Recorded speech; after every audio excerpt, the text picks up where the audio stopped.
നിങ്ങളുടെയൊക്കെ പേരൊന്ന് പറഞ്ഞേ. എന്റെ പേര് അഹ്ദ ടി ബഷീർ. എന്റെ പേര് ഫർസാന. മെഹന.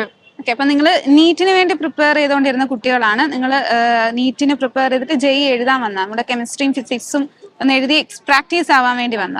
എങ്ങനെയുണ്ടായിരുന്നു നിങ്ങൾ നീറ്റ് പഠിച്ചത് വെച്ച് നിങ്ങൾക്ക് ജെഇ എക്സാം എങ്ങനെ എഴുതാൻ പറ്റി? അത്യാവശ്യമൊക്കെ എഴുതാൻ പറ്റി. നമ്മുടെ ബ്രില്യന്റിലെ മോഡൽ എക്സാംസ് കണ്ടിന്യൂസ് ആയിട്ട് എഴുതുന്നത് കൊണ്ട് അതുമാതിരി എഴുതാൻ പറ്റി. ഓക്കെ, അപ്പം ഇവിടുത്തെ പ്രൊസീജിയേഴ്സ് ഒക്കെ സ്മൂത്ത് ആയിട്ടാണോ നടന്നത്? നിങ്ങൾ വന്ന് ആ കാര്യങ്ങളൊക്കെ ടെൻഷൻ ഉണ്ടായിരുന്നു? കറക്റ്റ് സമയത്ത് നിങ്ങൾ ഇവിടെ എത്തിയില്ലേ?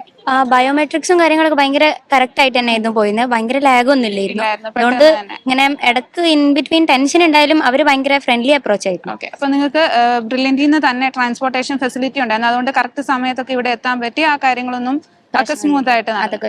അപ്പൊ നമ്മുടെ എക്സാമിനെ കുറിച്ച് പറയുകയാണെങ്കിൽ, കെമിസ്ട്രിനെ കുറിച്ച് പറയുകയാണെങ്കിൽ ഓർഗാനിക് കെമിസ്ട്രി എന്നൊക്കെ ക്വസ്റ്റ്യൻസ് ഉണ്ടായിരുന്നോ? അത്യാവശ്യം കുറച്ച് ക്വസ്റ്റ്യൻസ് ഒക്കെ ഉണ്ടായിരുന്നു, പക്ഷെ വലിയ കുഴപ്പമുണ്ടായിരുന്നില്ല.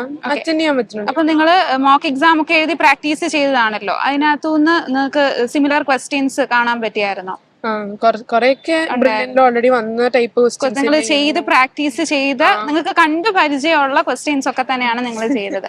ഓക്കെ, നിങ്ങളൊന്ന് വിലയിരുത്തുവാണെങ്കിൽ ഈ എക്സാം ക്വസ്റ്റ്യൻസ് ഒക്കെ എങ്ങനെ ഉണ്ടായിരുന്നു? സ്റ്റാൻഡേർഡ് ക്വസ്റ്റ്യൻസ് ആയിരുന്നു? സ്റ്റാൻഡേർഡ് ക്വസ്റ്റ്യൻസ് ആ, ഒരു മോഡറേറ്റ് ലെവലിൽ. അപ്പൊ എല്ലാവരും പറയുന്നത് നമ്മുടെ ജെഇയുടെ ഇന്നത്തെ ഫസ്റ്റ് സെഷനിലെ എക്സാം സ്റ്റാൻഡേർഡ് ക്വസ്റ്റ്യൻസ് ആയിരുന്നു. അതുപോലെ തന്നെ എന്താണ്, അവർക്ക് മോഡറേറ്റ് ആയിട്ട്, ഒരുപാട് ടഫും അല്ല എന്നാൽ ഒരുപാട് ഈസി അല്ല, ഒരു മോഡറേറ്റ് ലെവലിലുള്ള ക്വസ്റ്റ്യൻസ് ഒക്കെയാണ് ചോദിച്ചത്. അപ്പോൾ നല്ല സ്കോർ കിട്ടട്ടെ എന്ന് ആശംസിക്കുന്നു. Thank you miss. എൻട്രൻസ് സംബന്ധമായ വാർത്തകളും അപ്ഡേഷനുകളും ഏറ്റവും വേഗം ആധികാരികമായി അറിയാൻ ബ്രില്യൻ സ്റ്റഡി സെന്റർ പാല യൂട്യൂബ് ചാനൽ സബ്സ്ക്രൈബ് ചെയ്യുക. ബെൽ ഐക്കൺ അമർത്തുക. ഈ വീഡിയോ മറ്റ് സുഹൃത്തുക്കളിലേക്കും ഷെയർ ചെയ്ത് നൽകുക.